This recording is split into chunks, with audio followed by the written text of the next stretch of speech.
Many Christians quote the Matthean Jesus, "You are the salt of the earth. You are the light of the world." Salt and light. What relationship is there between salt and light? Modern visitors to Israel who travel the road north from Jerusalem toward Shechem notice clay ovens next to some houses along the roadside. Many prefer to cook in these outdoor ovens rather than on their electric or propane gas stoves. Ovens like these have been around since ancient times. In the biblical period, each village had a common oven. Since villagers were often members of a very large extended family, these common ovens were family ovens. Matthew chapter 5, verses 13 through 16. Jesus said to his disciples, "You are all the fire starters of the peasant village outdoor earth oven. But if the fire starter loses its catalytic agency, with what can it be restored? It is no longer good for anything but to be thrown out and trampled underfoot. You are the light of Israelite society. An urban center set on a mountain cannot be hidden. Nor do Galilean peasants light an olive oil lamp and then put it under a bushel basket. It is set on a lampstand where it gives light to all in the single-room Galilean peasant house. Just so, your light must shine before other Israelites, that they may see your good deeds and honor your sky vault patron." The common fuel for the ancient Middle Eastern oven was something that was more plentiful than wood: dung, specifically camel or donkey dung. One of the duties each young girl had to learn was to collect the dung, mix salt in it, and mold it into patties to be left in the sun to dry. In the Middle East and many third world countries, such dung patties are still used as fuel today. A slab of salt was placed at the base of the earthen oven, and upon it the salted dung patty was placed. Salt was believed by our Galilean peasant ancestors in the faith to have catalytic properties, which caused the dung to burn. Eventually, the salt slab loses its catalytic ability and becomes useless. Or, as Galilean peasant Jesus says, "It is good for nothing but to be thrown outside, where it can still provide a sure footing in a muddy road." This is the Mediterranean cultural imagery Jesus has in mind when he says, "You, my disciples, are the salt," that is, the catalyst for the earth oven. In the Aramaic language Jesus spoke, one and the same word means earth and clay oven. So, in the cultural world of the Gospels, to be salt of the earth means to be salt for the earth oven. And to be salt for the earth oven is to start fires and make things and people burn up. If Jesus' disciples do this, they will also be light of the earth. The two images, so masterfully joined, show Jesus to be a clever and imaginative teacher. The fire and light imagery reveals another basic circum-Mediterranean cultural value.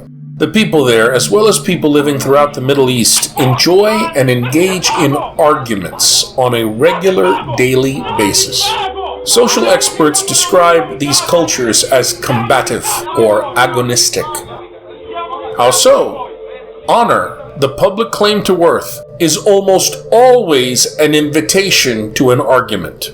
The honor claim must be tested and verified before it can be affirmed. Remember, honor is a public reality. The public is more inclined to doubt or challenge the honor claim than to grant it.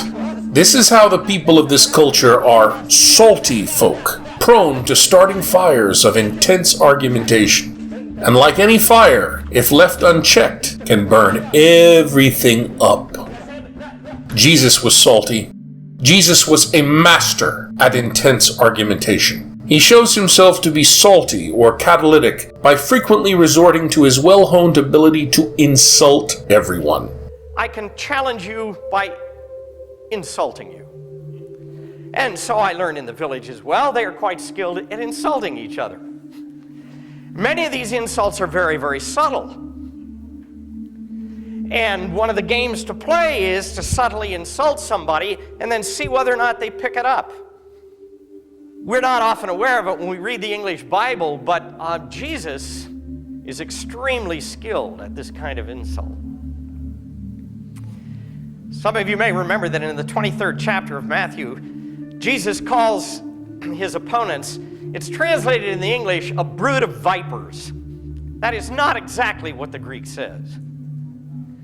The Greek says, you snake bastards. Now think about that in honor-shame culture. If you get your honor ranking from your family to call somebody the illegitimate son of a snake, that is the Mediterranean equivalent of a dirty mouth. The word hypocrite occurs in the gospel called Matthew 13 times. Only Jesus uses the word in the Matthean narrative, and he uses it mainly to insult his opponents, the Pharisees. The Greek word hypokrites means actor, and in the Greco-Roman theater, actors were mask wearers. Jesus' frequent use of this word reveals two things. Though he's a Galilean peasant, he seems to know a lot about Greco-Roman theater, and he views the Pharisees as nothing more than mask-wearing actors. In recent years, archaeologists have uncovered a magnificent theater built by Herod Antipas in Sepphoris, that big urban center just about an hour's walk away from Nazareth. Scholars conjecture that Joseph and his sons might well have packed their lunch daily and walked to Sepphoris to ply their trade as artisans and stand in the square begging for work as day laborers. Even if they didn't work on the theater, they could have learned a lot about it.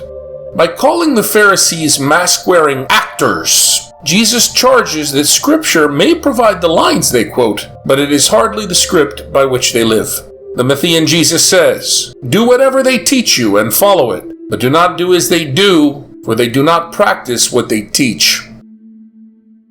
Jesus' other insults against the Pharisees include blind guides, and he called them blind fools. Blind fools? That doesn't sound nice, Jesus. Make sure you compare Matthew chapter 23 verse 17 with chapter 5 verses 21 through 26.